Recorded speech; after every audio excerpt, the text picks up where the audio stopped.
You were born with these amazing emotions that let you know in every moment your vibrational relationship with you. But before you can really understand your vibrational relationship with you, you've got to understand that there are 2 points of vibration within you. There's the vibration that comes forth from who you really are as source, and then there's the vibration that comes forth in response to what you're thinking right now. So right now, if you're thinking about how much you love someone, you're in alignment because that's what your inner being is thinking also. If in this moment you're thinking about how wrong they are, or how insensitive they are, or how much they have betrayed you, the negative emotion you're feeling as you have those thoughts is there because your inner being is not having those thoughts. Your inner being is looking at the best of them no matter what you're doing. So when you find the worst of something, you separate yourself to some degree from the vibration of who you are. When you look for the best of something, you come closer into alignment. Some of you have been listening to us for a while, and we've been talking for a long time about this emotional guidance scale. We talk about how on the good feeling end there's love and appreciation and joy and eagerness and passion, all those good feeling emotions, and also your perception of your power and freedom. And on the other end are really bad feeling emotions like depression or despair or fear, and your perception of disempowerment. And of course, everything in between.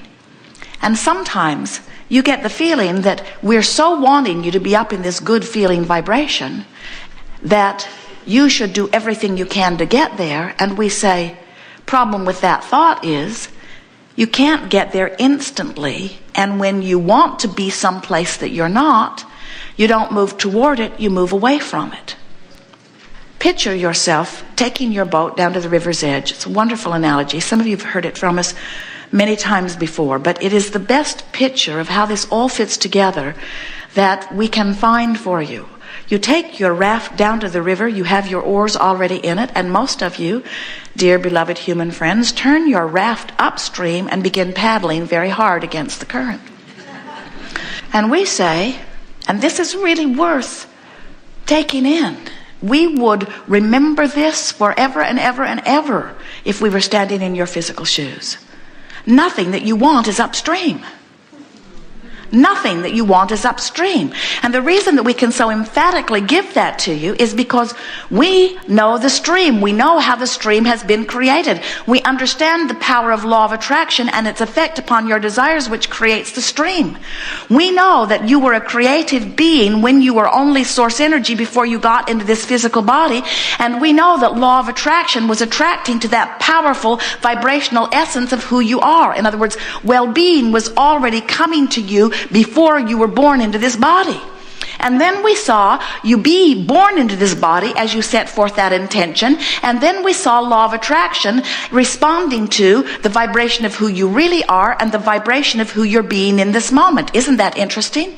Every thought you think, everything you are, law of attraction is like a giant magnifying glass that's laid over it and amplifying every aspect of it.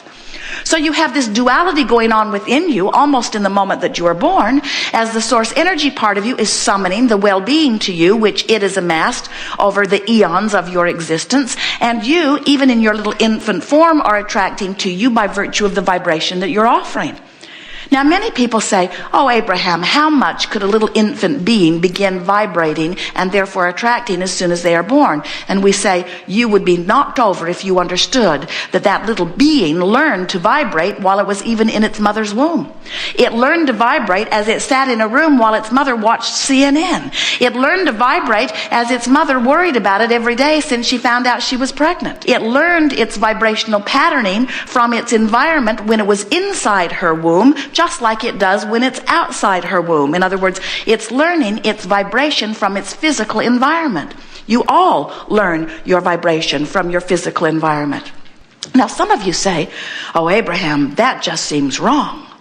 Because if we were pure positive energy before we were born, why in the world would we expose ourselves to less than pure positive energy and risk that separation? And we say, because you were so exhilarated about the variety that you knew would inspire yet new desires. Because you know you are an eternal being. Because you're looking at life from the broader picture, not from the narrow picture. Because you know that being out here on the leading edge of thought and being exposed to the contrast would cause you to come to new preferences. And you knew that the broader, most significant inner being, eternal part of you would then become that new idea that you had carved out. And you saw no risk whatsoever. And anyway, you said, the physical part of me will have access to knowing where the non-physical part of me is always going, because the non-physical part of me is dominant, and the non-physical part of me, law of attraction, is responding to me, and the non-physical part of me will feel really, really good. So if anyone wants to feel good and they just reach for the thoughts that feel good, they can easily become a vibrational match to who they are becoming. That's our story, and we're sticking to it.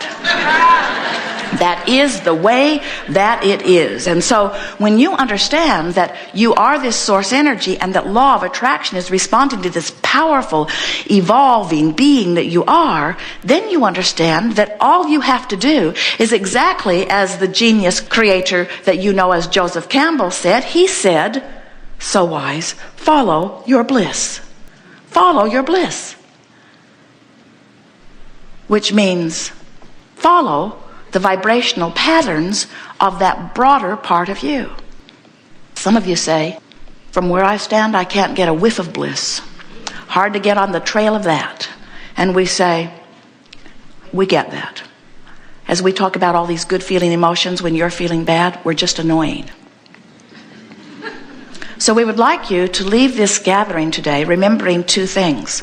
Nothing you want is upstream, and there really is only one emotion that you ever need to reach for. And let's give it, this powerful emotion, one word that you will always remember. Let's call it the emotion of relief. Because you really, from your despair, don't have the choice of appreciation. Vibrationally too far apart. From your doubt, you really don't have access to the vibration of belief. It's too far apart. When you are facing the reality that makes you feel fear, you really do not have access to the vibration of appreciation and well-being. They're too far apart. But no matter where you are on the emotional scale, you have access to the feeling and emotion of relief. So you could say, and you'd be accurate to say it, from where I am, I only have two choices: worse or better. Feeling a little worse, feeling a little better. But what sometimes you do, because you're so not liking where you are and so much wanting to be someplace else, you want to turn and put a motor on your boat and speed to where you want to be. And we say, then you don't understand the stream. You don't have to turn your boat around. Just stop paddling. Just drop the oars. The stream will turn you. You don't have to paddle downstream. Do you know every time you try to paddle downstream that instead you paddle upstream? Every single time you say, oh, this is hard, I need to give this something more, you turn upstream every single time. When you say, I'm sick and I want or need a healing, everyone that we've ever seen reaching for a healing turns and goes upstream. Because you're focused upon the illness that you're trying to overcome, and you're trying to do what you're trying to do, so now you're paddling upstream. And so you're sick, which means you really want to be well. And the sicker you are, or the longer you're sick, the weller you want to be, so the faster the stream goes.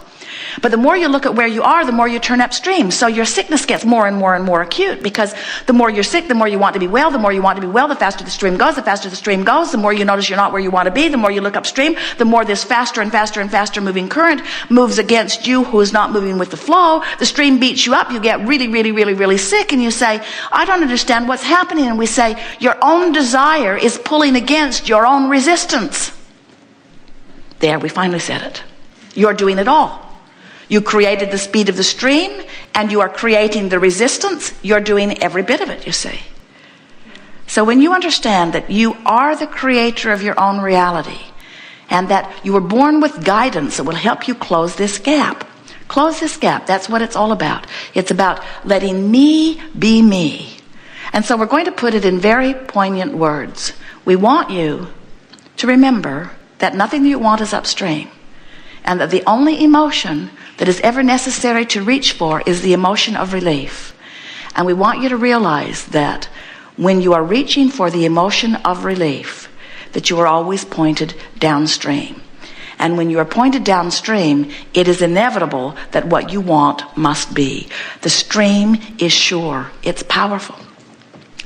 So when you get it, that the stream is flowing, and that it's been flowing for a long time, and that you are adding to the speed of the stream, and that you have actually become everything that life has caused you to ask for in vibrational essence, and that if you would reach for better and better feeling thoughts, you would find vibrational alignment with that, then you begin to understand that there really is nothing that you cannot be or do or have.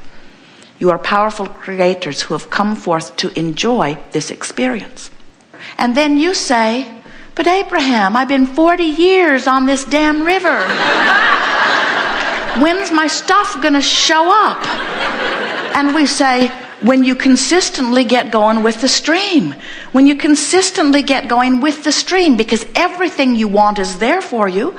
But when you keep turning around and saying, it's not there, why is it taking so long? I must be doing something wrong. I must be unworthy. I don't know what I'm doing. I don't know how to do it. I don't know where I'm going wrong. Look at that person. They're thriving and I'm not. I wish that I knew better what to do. My mother should have taught me better. I should have been born in a different time. Maybe I did something wrong in a past life. Maybe I wasn't born under the right star. I need to go to a different church. I need to join a different political party. I wish I could marry somebody who's rich. How come that person's got a Porsche? I bet his dad bought it for him. In other words,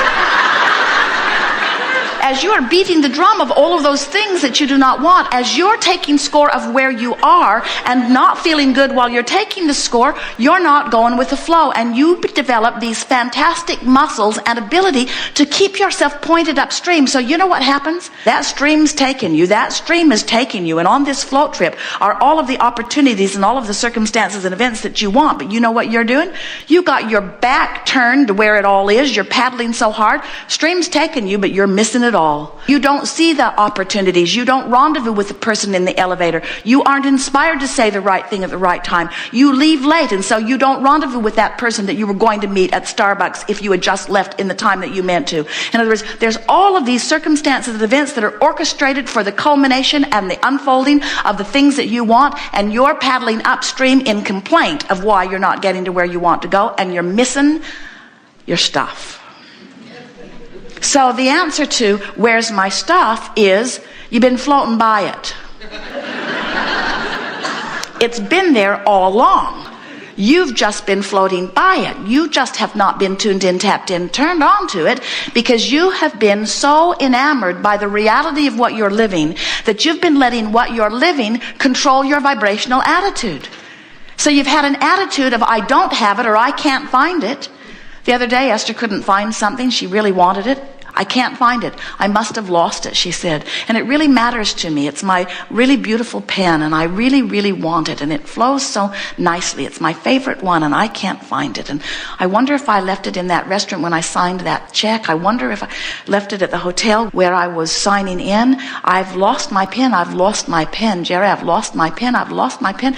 I've lost my pen. I've lost my pen. I've lost my beautiful pen. I've lost my pen. Did you take my pen? Were you using my pen? Did you see what I did with my pen? I can't find my pen. I really, really want to find my pen. I need this pen. I really need this pen. No other pen flows like this pen flows. I've never had a pen that I liked as much as this pen, and I cannot find this pen. And Jerry said, let's go buy you another pen.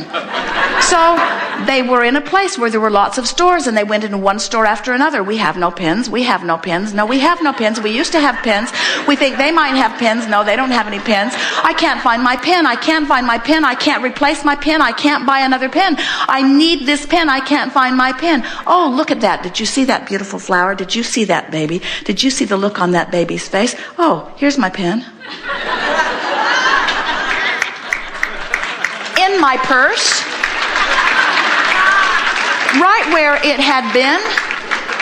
But when something is lost, you are blind to it. When you are out of vibrational sync with the treasures of your life, they are blind to you. You cannot find them, not because they are not there, but because you're zigging while they're zagging, because you're focused upstream and they're focused downstream, because they are one frequency and you are another frequency. And you think that because you have eyes, that these are real things that you are seeing, and because you all agree on these things.